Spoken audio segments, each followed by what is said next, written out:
In an auditorium, shows John Belushi and Gilda Radner sitting at a table. Belushi: Hello, I'm David Muir, here with Lindsay Davis, and let's not waste any time and start this debate between former President Donald Trump and Vice President Kamala Harris. Phil Hartman as Donald Trump and Denitra Vance as Kamala Harris come out on stage. Vance goes up to Hartman, sticks her hand out and says, Kamala Harris, nice to meet you. Hartman shakes her hand and says, Oh, we've met. Belushi: Actually, President Trump, we have it on good authority that you two have never met. Hartman: What are you talking about? I porked her 2 weeks ago. As Hartman and Vance go behind their podiums, Belushi says, Okay, let's get to the debate. Kamala, are we better off now than we were 4 years ago? Vance: Our economy is better now than the worst unemployment and economy since the Great Depression that Trump left us with. Hartman: Her economic plan is a copy of Sleepy Joe's plan. It's as short as 4 sentences. Run, spot, run. That's all it is. Belushi: Actually, President Trump, you said it was 4 sentences, and then you only referenced a 3-word child's book. Radner: Mr. President, you have an abortion ban in place? Hartman: I don't have an abortion ban in place. I did what everyone wanted, liberals, conservatives, everyone, and sent abortion back to the states. The liberals want to kill living babies. Belushi: Actually, Mr. President, liberals wanted to keep Roe versus Wade, and no living babies are killed anywhere with abortions. Madam Vice President? Vance: Living babies? Did Donald Trump just fall out of a coconut tree? They want an abortion ban and to deny IVF treatment. Hartman: Aren't you going to correct her? Belushi: Actually, Mr. President, I only correct you. Now moving. Hartman: Just a second. I believe in the 4 exceptions for abortion of rape, incest, health of the mother, and in case I get an Eastern European or pregnant. So she's wrong that I want a complete ban. And by the way, she knows it and everyone else knows it, that she was the border czar, and we have the worst border situation that we...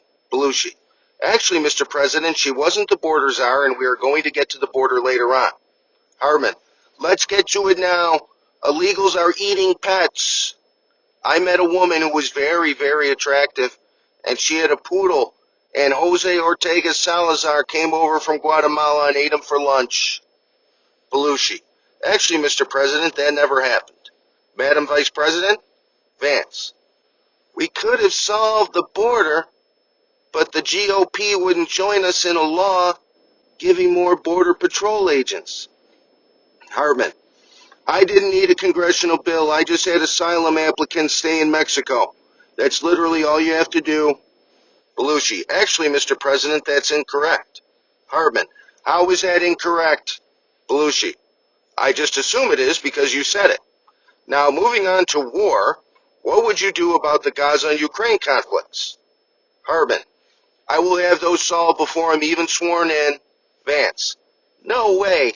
Hartman: Now wait a minute. I'm talking now. If you don't mind, please. Does that sound familiar? Belushi: Actually, Mr. President, no one understands what you're referencing. Madam Vice President? Vance: Vladimir Putin is an existential threat to democracy. He has to be stopped, and Trump will just give him what he wants. He'll go after Europe next. Radner: Madam Vice President, turning to the sanctity of democracy, is Donald Trump a threat to democracy? Vance: Yes, as the hundreds and hundreds of officers who were viciously killed on January 6th. Donald Trump was fired by 81 million people, and he can't get over that. Hartman: I won that election, and I didn't incite any riot. They asked me to talk, so I talked. I offered Nancy Pelosi National Guardsmen, and she turned me down. Belushi: Actually, Mr. President, that you won the election is a false claim, and it's untrue that you offered Speaker Pelosi any National Guard. Hartman: Her own daughter admitted it. Belushi: Not on this channel. This isn't Fox News. Now, how about tariffs? Hartman: She's following me on that now. She's following me on everything. I was going to send her a MAGA hat. Oh, and she wants to ban fracking. Belushi: Actually, Mr. President, she doesn't want to ban fracking, and you weren't going to send her a MAGA hat. Hartman, how do you know what I was going to do? Belushi, Madam Vice President? Vance, frack away, Pennsylvania. Frack away. The people want a real leader, not one who talks about fictional characters like Hannibal Lecter. Hartman, he's a very, very great man. Everyone knows it. Belushi, actually, Mr. President, that is untrue. He was a despicable character. Closing statements, Madam Vice President? Vance, I'm like Barack Obama, except I married a white person. Vote for me for hope and change. Don't go back to the past. Trump is the past, I'm the future. Belushi, Mr. President? Hartman, she's worse than Joe Biden. Little secret, Biden hates her. She wasn't even democratically elected to be the nominee. The primaries all went to Sleepy Joe, and then there was a coup because I beat him so bad at the last debate. I'm the one who will make America great again, like it was in 2017, 2018, and 2019. Belushi, actually, Mr. President, dead from the earth, we're not alive. It's Saturday Night Alive, starring John Belushi, Chris Farley, Phil Hartman, Jan Hooks, Norm MacDonald, Gilda Radner, Donitra Vance, and with many other special deceased contributors.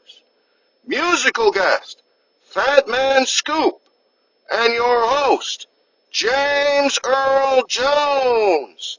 Everybody, James Earl Jones. Applause, applause, applause. Shows Jones on stage who says, Thank you, thank you. I was an actor known for my iconic voice acting roles and for my work in theater. Over my career, I received 3 Tony Awards, 2 Emmy Awards, and a Grammy Award. Applause, applause, applause. Jones. And of course, Chris Farley comes out and says, Hey, James. Jones. Hey, Chris. Can I help you? Farley. Can you say your famous line from your role as the voice of Darth Vader in Star Wars? Luke, I am your father. Jones. That's actually not the line. Farley. What? What are you talking about? Jones. It is often misquoted, but the actual line from the movie was, No, I am your father. Farley. No way, I remember it being Luke, I am your father. Jones. I'm sorry, but you're mistaken. Many people are. Farley. Well, it must be a Mandela effect or something. I clearly said, Luke, I am your father in Tommy Boy. Jones. That's it.